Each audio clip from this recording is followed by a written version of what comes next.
లక్చర్ల దాడి ఘటనను నిరసిస్తూ మేడ్చల్ జిల్లా కలెక్టరేట్లో ఉద్యోగులు నిరసన చేపట్టారు. తెలంగాణ గెస్టెడ్ ఆఫీస్ అసోసియేషన్ ఆధ్వర్యంలో బ్లాక్ బ్యాడ్జ్లతో ఉద్యోగులు ధర్నా చేశారు. దాడికి పాల్పడిన వారిపై ప్రభుత్వం కఠిన చర్యలు చేపట్టాలని సిబ్బంది డిమాండ్ చేశారు. విధుల్లో ఉన్న వారిపై దాడులు చేస్తే ఉద్యోగుల్లో అభద్రతా భావం కలుగుతోందన్నారు. నిరసనలో అడిషనల్ కలెక్టర్ విజయేందర్ రెడ్డితో పాటు ఉన్నతాధికారులు పాల్గొన్నారు. వికారాబాద్ జిల్లా దుద్యాల మండలం లగిచెర్ల విలేజ్లో కలెక్టర్ గారు మరియు ఇతర అధికారులపైన దాడికి నిరసనగా ఈరోజు మేడ్చల్ మల్కాడు జిల్లాలో జేఏసీ పక్షాన నిరసన కార్యక్రమం తీసుకోవడం జరిగింది.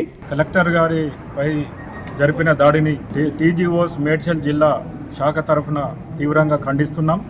అట్లాగే ఎవరైతే కలెక్టర్ గారిపైన ఇతర అధికారులపైన దాడి జరిపారో వాళ్ళపైన క్రిమినల్ కేసెస్ బుక్ చేసేసి వాళ్ళని జైలుకి పంపించాల్సిందిగా గవర్నమెంట్ని కోరుతున్నాం. ఎందుకంటే కింది స్థాయిలో ఇప్పుడు పై అధికారులకే రక్షణ కల్పించలేకపోతే కింది స్థాయి సిబ్బందికి గవర్నమెంట్ నుంచి ఎలాంటి రక్షణ ఉంటుంది. కాబట్టి గవర్నమెంట్ దీన్ని తీవ్రంగా పరిగణించి ఎవరైతే దోషులు ఉన్నారో వాళ్ళని ఖచ్చితంగా వాళ్ళపైన క్రిమినల్ కేసులు పెట్టాలి, వాళ్ళని జైలుకి పంపించాలని మా టీజీఓస్ తరఫున కోరుతున్నాం. జిల్లా స్థాయి అధికారిని పైన దౌర్భాగ్యంగా వాళ్ళు రాళ్లతో దాడి చేయడం చాలా బాధాకరం. ఎందుకంటే మీకు రైతులకు ఇష్టం లేని భూములు ఎవరు కూడా తీసుకోలేరు.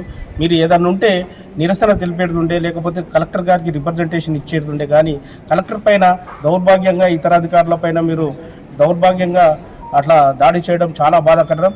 అట్లాంటివి పునరావృతం కాకుండా గవర్నమెంట్ వాళ్ళని ఎంబడే శిక్షించి వాళ్ళపైన కఠిన చర్యలు తీసుకొని ఎంబడే వాళ్ళని అరెస్ట్ చేసి జైల్లో పెట్టేంత వరకు మేము ఉద్యోగులందరం ఇదే విధంగా మేము కొట్లాడతామని కోరుతున్నాం.